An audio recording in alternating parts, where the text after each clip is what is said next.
Kerajaan Islam berdiri kokoh selama berabad-abad. Dalam artikel ini, kita akan melihat 5 pejuang Islam terhebat yang pernah ada. 1. Salahuddin Al-Ayyubi. Dengan nama lengkap, An-Nasir Salah Eddin Yusuf Ibn Ayyub, Salahuddin Al-Ayyubi lebih dikenal sebagai Saladin. Saladin memimpin perlawanan Muslim terhadap kekuatan Eropa selama Perang Salib Ketiga. Dan dia memimpinnya dengan sukses. Dia adalah Raja Mesir dan Syria. Dia dikaruniai kemampuan untuk menyatukan komunitas Muslim yang terpisah sehingga serangan balik gabungan menjadi mungkin. Setelah berhasil mengusir tentara Kristen dari Palestina, dia melakukan hal yang tidak terpikirkan. Dia menunjukkan toleransi kepada warga sipil Kristen yang ditinggalkan. Membiarkan orang Kristen hidup bebas adalah hal yang luar biasa untuk abad ke-12. Kebanyakan pemimpin di posisinya akan membantai mereka. Sebelum meninggal, Saladin menyumbangkan sebagian besar kekayaannya untuk amal.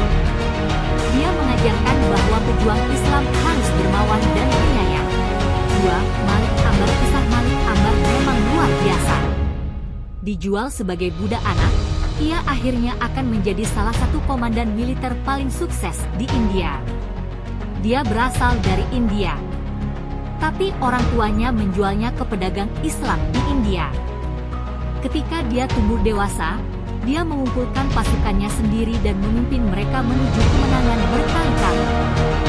Dia membuat karir dari peperangan. Banyak raja lokal menyewa pasukannya untuk mengalahkan musuh-musuh mereka. Bahkan Malik Ambar pernah diangkat menjadi Perdana Menteri di sebuah kerajaan India.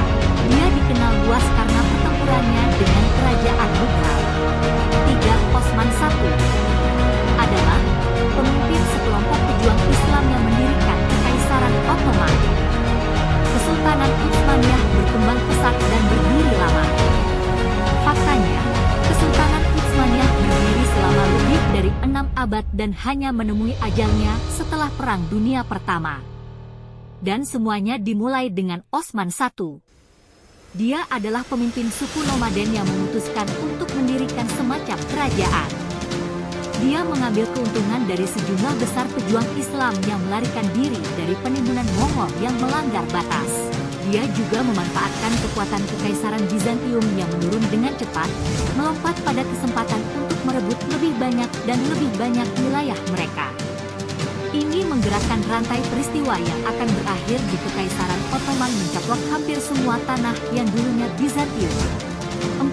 Abdul el-Karim. Abdul el-Karim adalah seorang komandan militer yang sangat efisien sehingga dia menginspirasi para revolusioner masa depan seperti Che Guevara, Mao, dan banyak pejuang lainnya yang ingin mengikuti jejaknya. Jadi siapa dia? Dia adalah seorang Muslim Afrika Utara yang memimpin koalisi besar ke dalam perang melawan pemerintah Prancis dan Spanyol. Ini adalah saat ketika terlibat dalam perang dengan Kekaisaran Eropa tidak pernah menjadi pertanda baik. Tapi sepertinya dia bermain cukup baik. Setidaknya untuk sementara. Dia akhirnya dipaksa untuk menyerah. Setelah kehilangannya, dia diasingkan ke sebuah pulau kecil di Samudra Hindia. Jelas bahwa mereka mengasingkannya begitu jauh karena mereka masih menganggapnya sebagai ancaman nyata bagi kekuatan Eropa di Afrika Utara. 5. Mehmed Sang Penakluk. Mehmed Sang Penakluk dirayakan sebagai orang yang merebut Konstantinopel. Konstantinopel adalah kota paling vital dari Kekaisaran Bizantium sehingga merebutnya mengejutkan seluruh Eropa. Mehmed mengepung kota dengan tujuan memblokir persediaan atau bantuan apapun dari sekutunya. Dia kemudian memanfaatkan teknologi Utsmani yang unggul untuk membombardir kota. Utsmani menjadi terkenal karena penggunaan meriam raksasa, seperti yang digunakan untuk melawan Konstantinopel. Apa yang membuat ini lebih mengesankan adalah bahwa Mehmed melakukan ini pada usia muda 21 tahun.